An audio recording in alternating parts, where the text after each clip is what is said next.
ભાવનગર જિલ્લાના મહુવામાં એસીબીની એક સફળ ટ્રેકમાં એએસઆઈ હોમગાર્ડ સહિત અન્ય બે સામાન્ય નાગરિક હકામાં આવી ગયા હતા।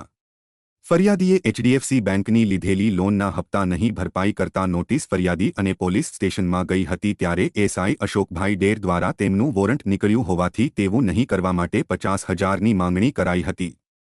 જો કે અંતમાં 25,000માં નક્કી થતા ફરિયાદના આધારે એસીબીએ છટકું ગોઠવીને રેડ કરતા એએસઆઈ અશોકભાઈ રામભાઈ ડેરના કહેવાથી મહુવાવાસી તળાવમાં આશા ફર્નિચરની દુકાને પૈસા આપવા માટે ગયા હતા। ત્યારે એએસઆઈ અશોકભાઈ ડેર સાથે યોગેશભાઈ વલ્લભભાઈ ગાંધીએ ફોન કર્યો હતો અને જે 25,000ની રકમ લેતા ઝડપાઈ ગયેલ। જો કે એસીબીની રેડની જાણ થતાં એએસઆઈ અશોકભાઈ ડેર નાસી ગયા હતા। જ્યારે એસીબીએ એએસઆઈ અશોકભાઈ ડેર, સામાન્ય નાગરિક આસિફ નિસારભાઈ જમાણી, યોગેશ વલ્લભભાઈ ગાંધી અને હોમગાર્ડ ભદ્રસિંહ રાઠોડ સહિત ચારે વિરુદ્ધ ધોરણસર કાયદેસરની કાર્યવાહી હાથ ધરી હતી। જો કે નાસી ગયેલ એએસઆઈ અશોકભાઈ ડેર આજે એસીબી કચેરીએ હાજર થતાં તેની ધરપકડ કરવામાં આવી હતી।